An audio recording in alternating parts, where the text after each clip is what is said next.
cubren un 70% de la Tierra. La Tierra es un planeta de agua. Y provocan tormentas letales. Son una fábrica de tsunamis, huracanes y tormentas. Son esenciales para la vida en la Tierra, pero pueden ser devastadores. Los tsunamis arrasan con todo a su paso y pueden llevarse por delante a personas, hogares y ciudades enteras. Guardan unos secretos asombrosos. Es una zona profunda, oscura y fría, lejos del alcance humano. Y albergan a voraces depredadores. Vieron una gran mancha roja en el agua. Era mi sangre, claro. Sumérgete bajo la superficie y descubre los secretos que esconden nuestros océanos. Estamos muy lejos de desvelar todos los misterios de nuestro planeta.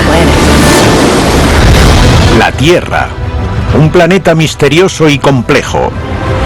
Sus notables maravillas son fruto de un clima extremo, cambios geológicos constantes y la evolución biológica. Encierran miles de millones de años de misterios y ocultan verdades y tesoros que apenas hemos comenzado a descubrir. ¿Cómo funciona la Tierra?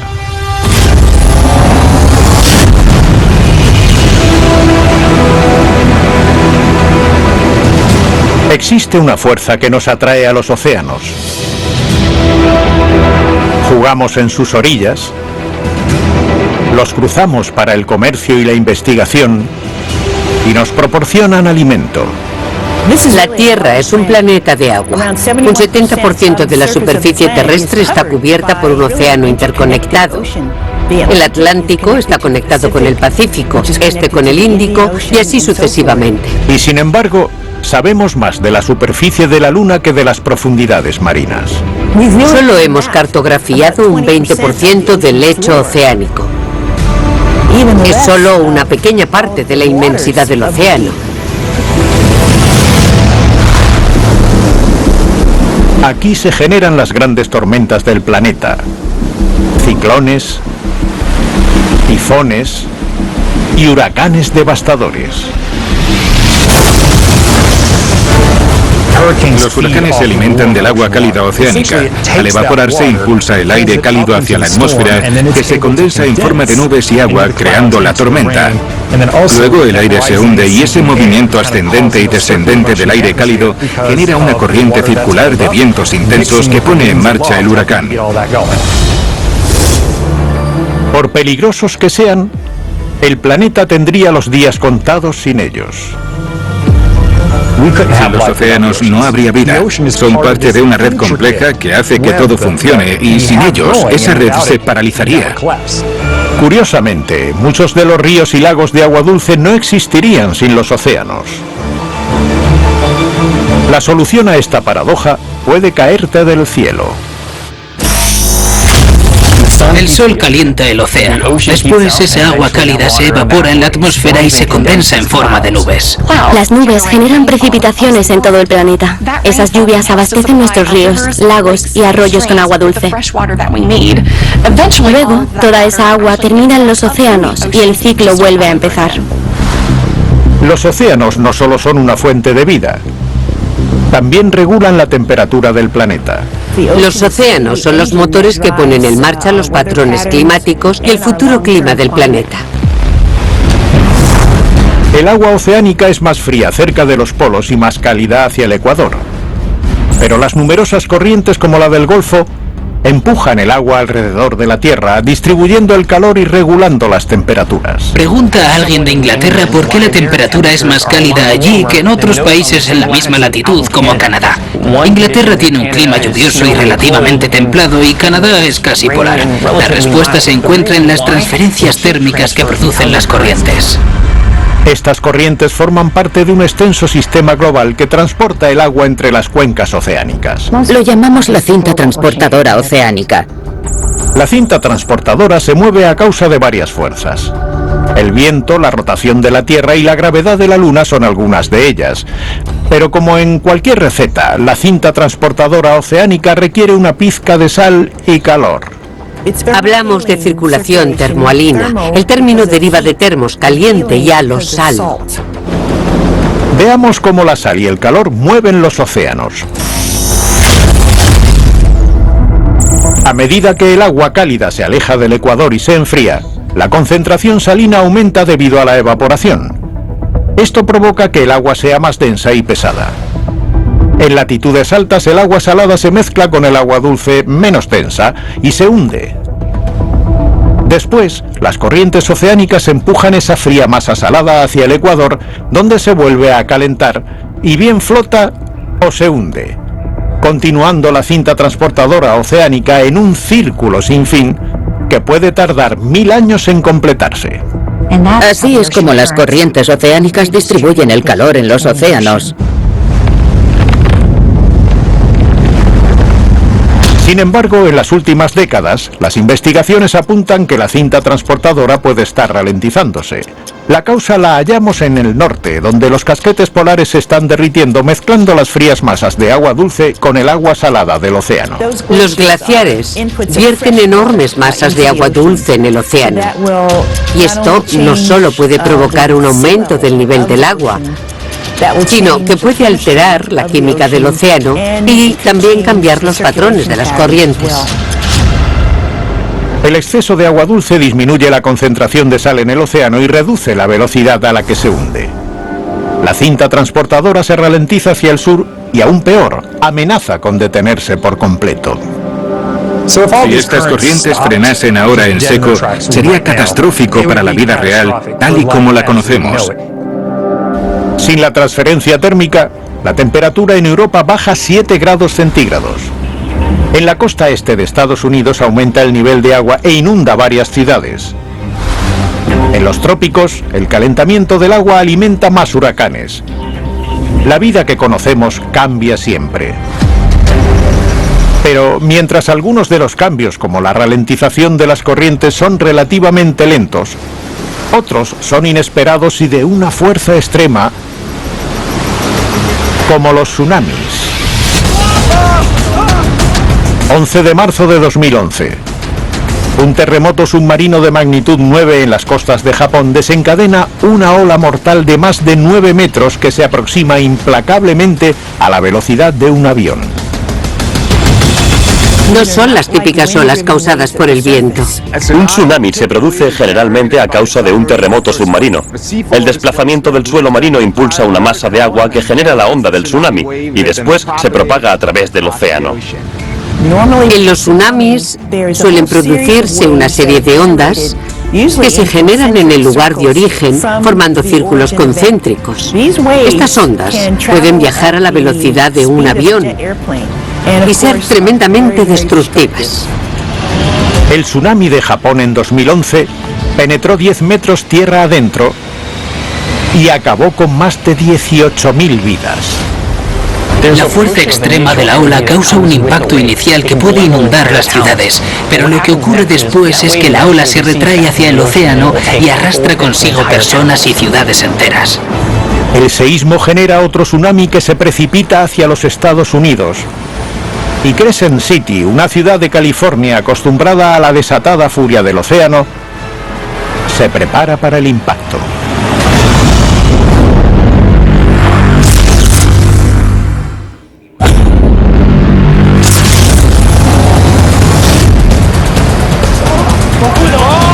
Los tsunamis. Olas gigantes de destrucción que se tragan edificios y vidas. Dado que los continentes están conectados con los océanos, un terremoto en un lugar puede desencadenar un tsunami a cientos o miles de kilómetros de distancia. Pero ¿por qué esta ciudad de la costa norte de California ha sido el blanco de varios tsunamis devastadores durante las últimas décadas? Entre 1933 y 2021, sufrió más de 30 impactos. El más trágico, en 1964, mató a 12 personas. Hay quien la llama la capital mundial de los tsunamis. Crescent City se ha hecho famosa por ser un imán para los tsunamis o un lugar más susceptible a experimentarlos que otras zonas de California. Para descubrir la conexión entre Crescent City y los tsunamis, hay que observar el lecho oceánico. Cerca de la costa se extiende una gran cordillera submarina desde la zona de fractura de Mendocino hacia el oeste. La cordillera guía a los tsunamis hacia aguas más profundas, donde ganan velocidad antes de lanzarse hacia la curvada línea de costa de Crescent City. La cordillera submarina dirigirá la fuerza del tsunami directamente a esta ciudad. En 2011, un seísmo marino provocó un tsunami en Japón y se llevó 18.000 vidas. Encendí la tele y me quedé pasmado. La cosa pintaba mal. Pero el tsunami también alcanzó Crescent City, tras cruzar el Pacífico a varios cientos de kilómetros por hora. Crescent City dispone de un avanzado sistema de alerta de tsunamis. Se activaron las sirenas de emergencia de evacuación. El capitán Alan Melo lleva años pescando cangrejos aquí. Su barco, el Amanda B, está atracado en el puerto. Tiene 14 metros de eslora y un armazón muy resistente. Lo construyeron en 1991. Es un barco de primera. La ola impacta en el puerto, arrasando los barcos y el muelle. Y Melo decide escapar a mar abierto. Bajé la rampa corriendo y me subí al barco. Gracias que unos amigos estaban por allí y me ayudaron a soltar el barco. Arranqué el motor y salí pitando. Mientras está atrapado en las olas, las cámaras de los guardacostas graban su huida. Las olas estaban desatadas. No dejaba de pensar que en algún momento aparecería una ola gigante. Me imaginaba una enorme pared de agua ahí. Me alegro de que no fuera así. Melo es afortunado. El Amanda B resiste el intenso viaje y él vuelve sano y salvo a casa. Esta vez, Crescent City ha tenido suerte. El tsunami solo se ha cobrado la vida de una persona. 9 de cada 10 tsunamis son producidos por terremotos bajo el mar, pero existen otras fuerzas que pueden generar estos monstruos ultrarrápidos. En 2022, un volcán submarino del Pacífico entró en erupción. Se produjo una explosión volcánica que lanzó una columna de ceniza hasta más de 30 kilómetros de altura en la atmósfera. Se desencadena un tsunami. Las islas de Tonga se inundan. Países tan alejados como Perú se ven sacudidos. Pero ¿podría haber sido algo más que una erupción? En el caso del volcán de Tonga, puede que se derrumbase uno de los flancos. Eso provocaría que una gran masa de agua se desplazase hacia la superficie. Es un deslizamiento de tierra y podría hacer que un tsunami fuese aún más aterrador. Si quieres saber cómo, observa esta playa de Groenlandia.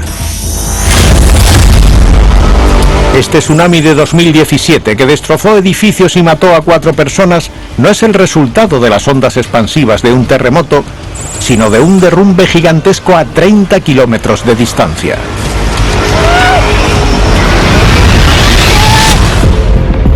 La mecánica de un derrumbe es tan sencilla como aterradora. Si lanzas un objeto, no hagáis esto en casa, pero si lanzas un gran objeto dentro de una bañera, verás que el agua se eleva. Un derrumbe de flanco puede desplazar grandes cantidades de agua. Las ondas se dispersan desde la zona de impacto y desatan un tsunami de proporciones apocalípticas. En 1958, un terremoto provoca el derrumbe masivo del flanco de un glaciar en la bahía de Lituya, en Alaska. Las ondas del tsunami alcanzan una increíble altura de 520 metros, casi el tamaño del One World Trade Center de la ciudad de Nueva York. Hay quien llama a estas olas un megatsunami. Y Alaska no es la única región que está en riesgo de sufrir uno. ¿Sería posible que un megatsunami causado por un derrumbe en Hawái convirtiese este paraíso tropical en una zona catastrófica? No sería la primera vez.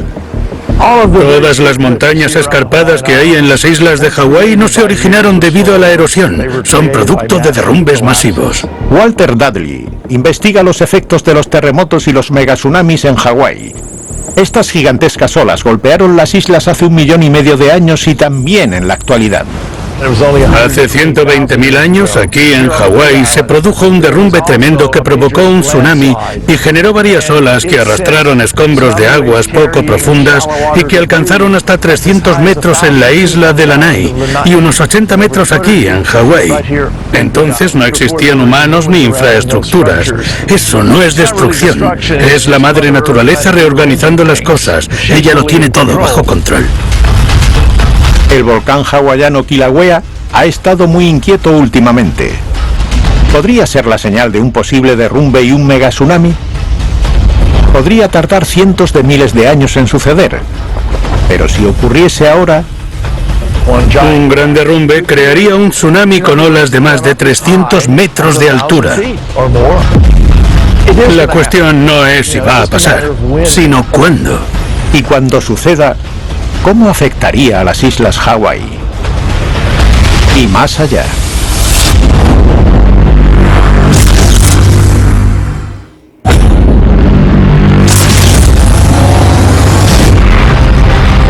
Si el volcán activo Kilauea sufre un catastrófico derrumbe y arroja millones de escombros de roca al océano,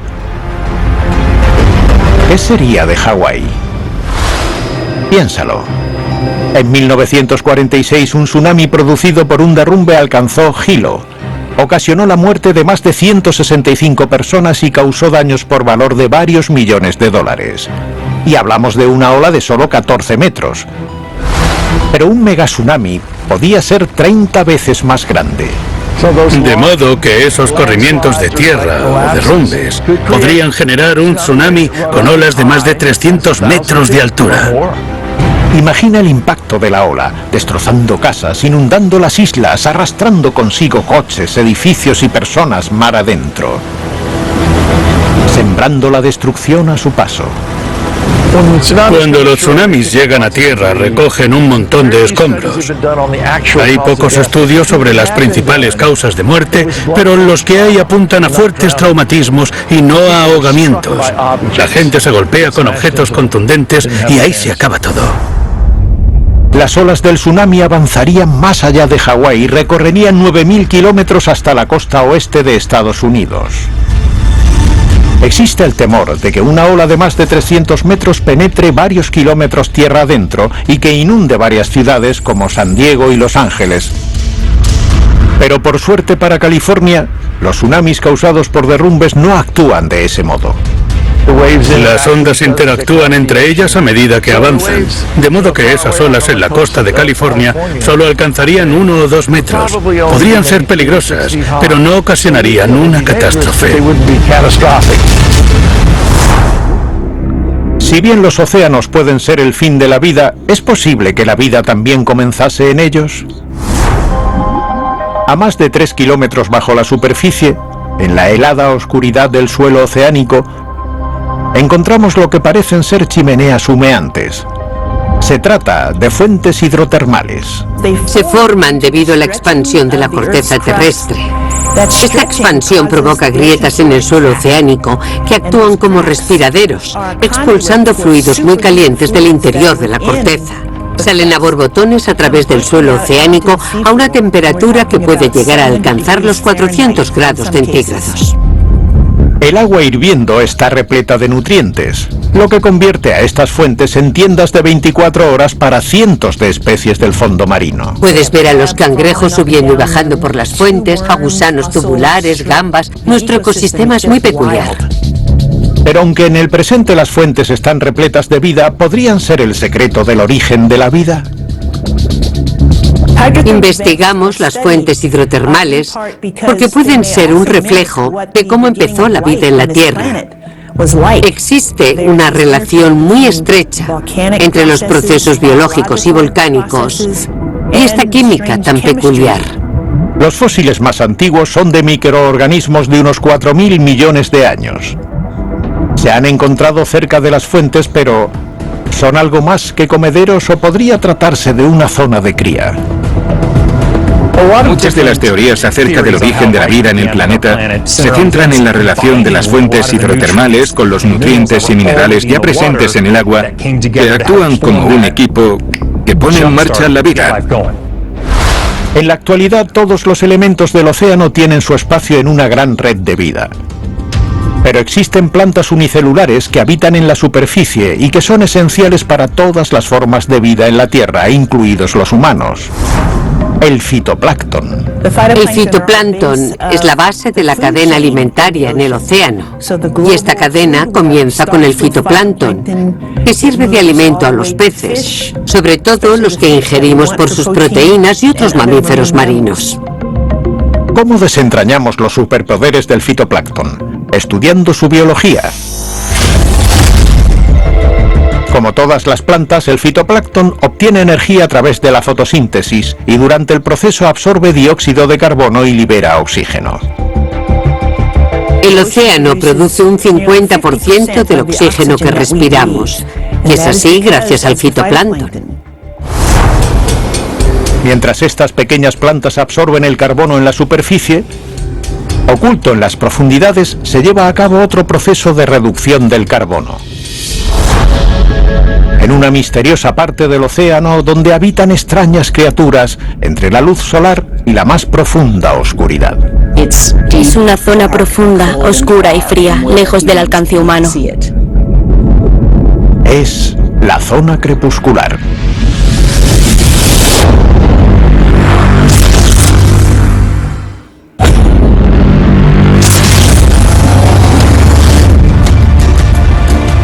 Los rayos solares viajan 150 millones de kilómetros desde el espacio, pero la luz solo alcanza unos metros bajo la superficie. Entre los 200 y los 1000 metros, donde la luz desaparece en la oscuridad, entramos a un nuevo mundo en el que ni la superficie ni el fondo marino son visibles. Bienvenido a la zona crepuscular, una de las últimas fronteras de la ciencia. Es una gruesa capa de océano de unos 800 metros que se extiende alrededor de la Tierra de polo a polo. Aún no sabemos muy bien cómo es, porque se trata de una zona profunda, oscura y fría, lejos del alcance humano. Pero Heidi Sosik, investigadora de la institución oceanográfica de Woods Hole, ha tenido la oportunidad de explorar una parte de la zona crepuscular y de desvelar algunos de sus misterios. Fue increíble. Descendimos en el submarino, miramos hacia arriba y vimos cómo la luz se iba haciendo más y más débil, hasta que solo quedaba un destello, que finalmente se apagó. La oscuridad era total, no podíamos ver nada, pero entonces se encendieron las luces del submarino y vaya, era impresionante estar ahí abajo y poder observar el entorno tan de cerca.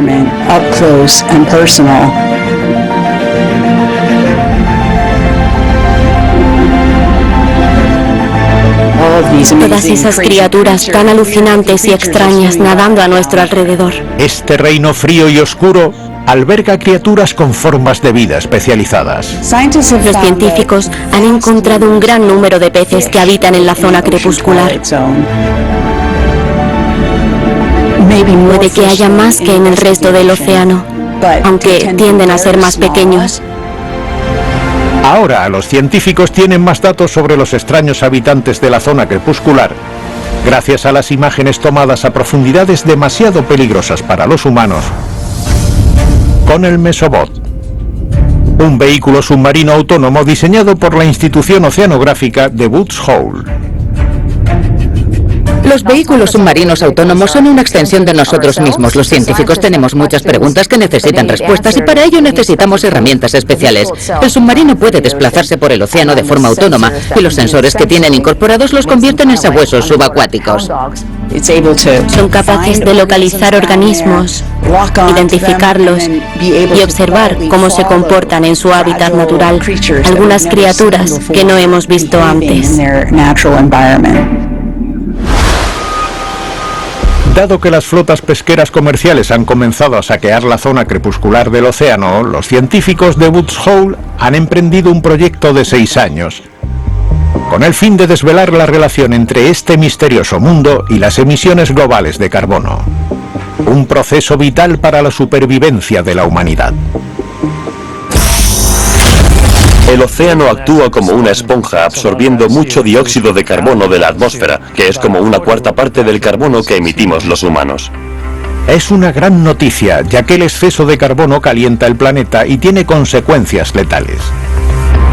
En la superficie, el fitoplancton comienza la fotosíntesis absorbiendo dióxido de carbono. Comienza la migración vertical diaria.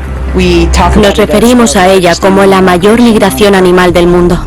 La migración vertical tiene lugar cada día en todo el planeta. Los peces pequeños corren el riesgo de que se los coman, así que se mueven de noche. Aprovechan la oscuridad y ascienden a la superficie, donde se alimentan del carbón recién hecho que expulsa el fitoplancton. Muchos peces nadan cientos de kilómetros hacia la superficie para alimentarse, pero también para ocultarse de los depredadores. Cuando sale el sol, descienden rápidamente hasta las profundidades y se esconden en la zona crepuscular. Cuando descienden, los peces llevan consigo el carbono. Al cargarlo con ellos en su descenso, se incrementa la cantidad de carbono en las profundidades del océano. Pero no todas las criaturas migran. En su lugar, aguardan por los desechos y partículas ricas en carbono que llegan desde la superficie, conocidos como nieve marina. Yo lo llamo el maná del cielo. Estos alimentos les llueven de esa capa que van a consumir, del mismo modo que comemos en tierra.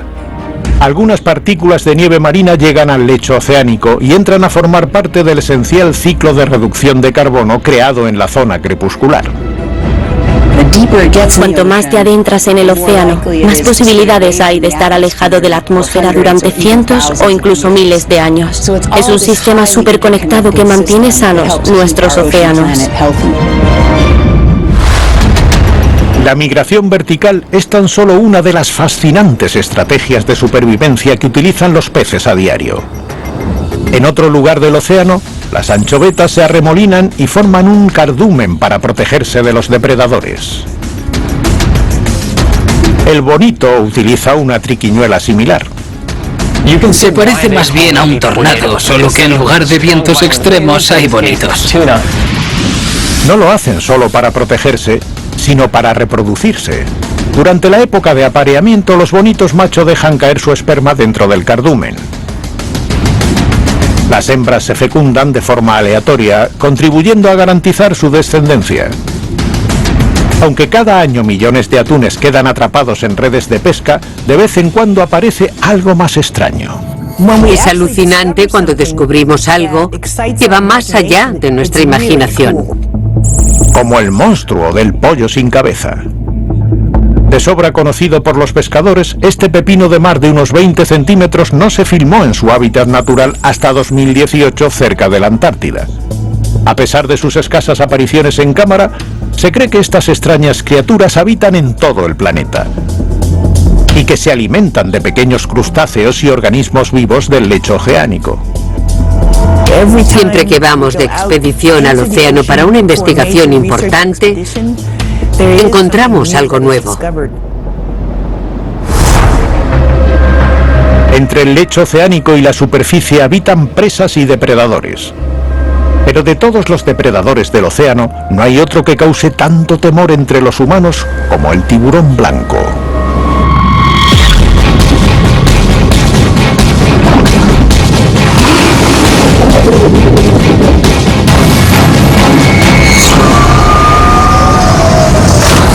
Chris Lowe es el director de The Shark Lab en la Universidad Estatal de California.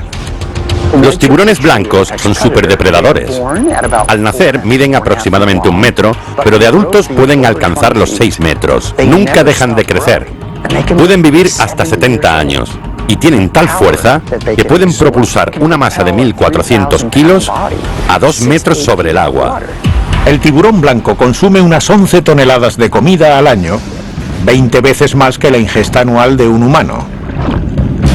Su voraz apetito los convierte en piezas clave en los océanos del planeta. Formamos parte de esta compleja red de vida.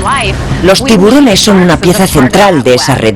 Y hay excelentes estudios científicos en todo el mundo que muestran una caída drástica en un ecosistema marino en el que no hay tiburones. Cuando hay demasiadas presas alimentándose de los arrecifes de coral o los humedales, se produce un exceso de herbívoros que destruye el ecosistema. Por eso los tiburones juegan un papel tan importante importante en el equilibrio de esta red. El sur de California se ha convertido en un comedero permanente para estos depredadores carnívoros, lo que provoca que entren en contacto directo con sus habitantes y sus abarrotadas playas. Estaba remando solo a unos 140 metros de la costa y bueno, ese monstruo apareció de la nada del agua. Ryland Chase da clases de surf y kayak a los niños. Se emergió a mi lado, se giró y se quedó mirándome con curiosidad. Cuando vi que se trataba de un tiburón casi me da un infarto. La gente empieza a darse cuenta de que mientras estás nadando o haciendo surf, puede haber un tiburón blanco nadando justo debajo sin que lo sepas. Desde que se tiene recuerdo en California, los tiburones blancos siempre han pasado los meses de invierno en México. Pero eso está cambiando. ¿Qué les lleva a modificar un patrón de migración centenario y agruparse en tales cantidades? ¿Y qué amenazas suponen para los ingenuos bañistas que se aventuran en el océano?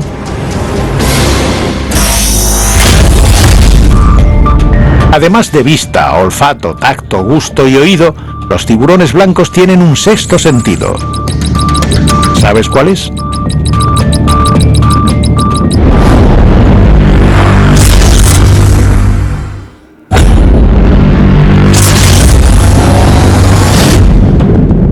Además de vista, olfato, tacto, gusto y oído, los tiburones blancos tienen electrorecepción.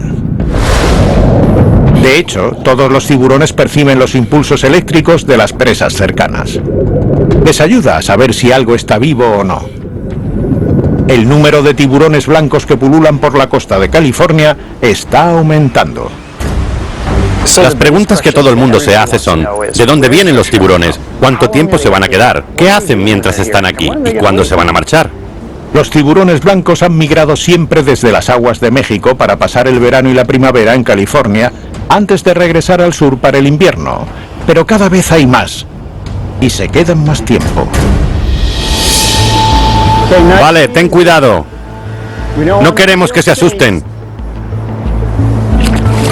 Ya lo tenemos. El doctor Chris Lowe, de la Universidad Estatal de California, está marcando tiburones. Ahí está la marca, y esa es la punta de la aleta dorsal. ¿Ves el transmisor justo debajo? Quieren confirmar si se ha producido un cambio permanente en sus patrones.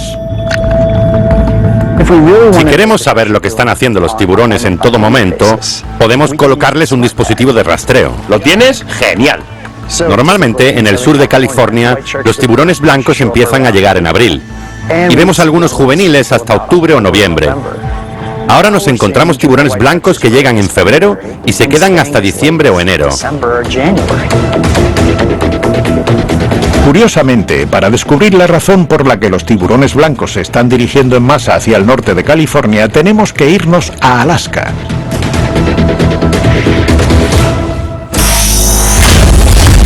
Al otoño de 2013, cuando un misterioso visitante apareció de la nada. Es un fenómeno muy extraño que tuvo lugar en nuestra costa. Lo llamaron el blob. Nadie sabe exactamente qué produce el blob. Es una enorme ola de calor marina de unos 3 grados centígrados mayor de lo habitual que se expande hasta abarcar unos 1.600 kilómetros de diámetro. Desplazó las corrientes frías de California y algunas contracorrientes asociadas a ellas. El calor del blob se extiende hacia la costa occidental de Norteamérica. En 2014, las aguas del sur de California, que antes eran demasiado frías para los tiburones blancos juveniles, se vuelven cálidas y acogedoras, atrayendo a los jóvenes tiburones desde México para darse un atracón californiano. Lo que más encontramos en sus estómagos es rayas, y en California tenemos un montón. California tiene también montones de bañistas. Todos los años millones de personas se zambullen en el Pacífico, donde los tiburones blancos jóvenes acechan cerca de la orilla. La gente comenta que los tiburones blancos se están acercando más a los bañistas y a los surfistas. Y yo diría que están equivocados. Son los bañistas y los surfistas los que se están acercando a los tiburones. ¿Por qué? Porque ahora sabemos que los tiburones blancos jóvenes utilizan nuestras playas como criadero. Aquí están a salvo. Aunque cueste creerlo, las crías de tiburón blanco son vulnerables, porque no saben lo que es un depredador. El sitio más seguro para ellas está en las aguas de la orilla de la playa. Y si la playa es el refugio de los tiburones, ¿qué hay de los humanos con los que la comparten? Los tiburones blancos pueden atacar a las personas. Y la verdad es que no sabemos por qué lo hacen. Todos los años hay menos de 80 incidentes de ataques no provocados de varias especies de tiburones en el mundo. Pero cuando sucede, es terrorífico y potencialmente letal. Un tiburón con dientes grandes puede causar estragos si muerde a una persona. Hacía un día precioso, soleado. El agua estaba en calma y me moría de ganas de entrenar y pasar un buen rato. El 29 de mayo de 2016, María Korsmaros está entrenando para el triatlón Ironman en el condado de Orange, California. Su entrenador ha oído que hay tiburones en la zona, pero María se lanza al agua de todos modos. El agua estaba un poco turbia. Veía mi reloj justo enfrente, pero ya no tan bien cuando extendía el brazo. Me di cuenta de que había una lancha salvavidas cuando no suelen estar ahí. Estaba nadando sola, así que me sentía más segura con ella cerca. María está nadando cuando... De repente sentí un dolor punzante en todo el cuerpo. Pensé, Dios mío, el entrenador tenía razón. Hay un tiburón en el agua. María patalea y grita para alertar a la lancha salvavidas. Acuden en su ayuda. El dolor desapareció. Supongo que fue por la descarga de adrenalina. Era luchar o morir y decidí luchar para salir del agua. Y cuando se acercaron vieron una gran mancha roja en el agua. Era mi sangre, claro.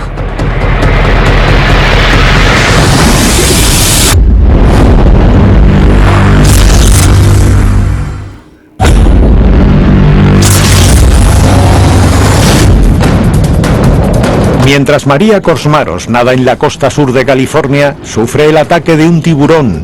No una, sino 2 veces en el transcurso de 5 segundos. Los socorristas le salvan la vida. Dije, sacadme de aquí. Lo siguiente que recuerdo es unos brazos levantándome y entonces sentí que me salía del brazo una cosa tibia y viscosa. El mordisco del tiburón se ha llevado una buena parte del brazo de María. Tenía 3 costillas rotas, una fractura de pelvis, el nervio femoral lateral amputado, que es el nervio del muslo, y necesité 2 transfusiones de sangre. El tiburón también se llevó la mitad de mi hígado. El ataque de María aparece en las noticias y el experto en tiburones, Chris Lowe, la visita en el hospital. Tras examinar el traje de neopreno de María y los patrones de sus heridas, tuve claro que había sido un ataque de tiburón. Y determinó que, de acuerdo con la anchura de la mordedura, se trataba de un tiburón joven de entre 2 y 3 metros. Tras la rehabilitación, María ha vuelto a la competición en tierra y agua. No teme a los tiburones ni los culpa de su ataque. De hecho, se ha convertido en defensora de ellos. Conforme me fui recuperando, me di cuenta de que el tiburón no era el culpable. Yo estaba en su hábitat y era mi responsabilidad mantenerme alerta. ¿Pueden los humanos y los tiburones coexistir a medida que el calentamiento del planeta acerca cada vez más a nuestras especies? Una cosa está clara. El aumento de avistamientos de tiburones es solo una pequeña parte de lo que nos depara un futuro más cálido. Debido a que el océano está absorbiendo tanto calor, ese aumento de temperatura provoca que el agua se expanda. Lo llamamos expansión térmica y ese movimiento hace que el océano se expanda. Esto provoca que aumente el nivel del mar. El deshielo de los casquetes polares y los glaciares agrava la situación. Un aumento del nivel del mar podría exponer a Nueva York a tormentas ciclónicas extremas. Una gran parte de Londres podría inundarse, al igual que otras grandes ciudades como Bangkok o Shanghái. Algunos estados insulares en el Océano Índico podrían desaparecer debido al aumento del nivel del mar. Los presagios de ciudades y países sepultados bajo el mar en el futuro nos traen a la mente la historia de la Atlántida, cuya leyenda cuenta que se hundió en el mar sin dejar rastro. ¿Pero existió realmente la Atlántida? Pensad en los volcanes de Pompeya y en los terremotos de Port Royal. Hemos perdido ciudades enteras de civilizaciones antiguas debido a desastres naturales. Así que es posible que un tsunami hubiese borrado del mapa la Atlántida. Estoy seguro de que esa ciudad existió.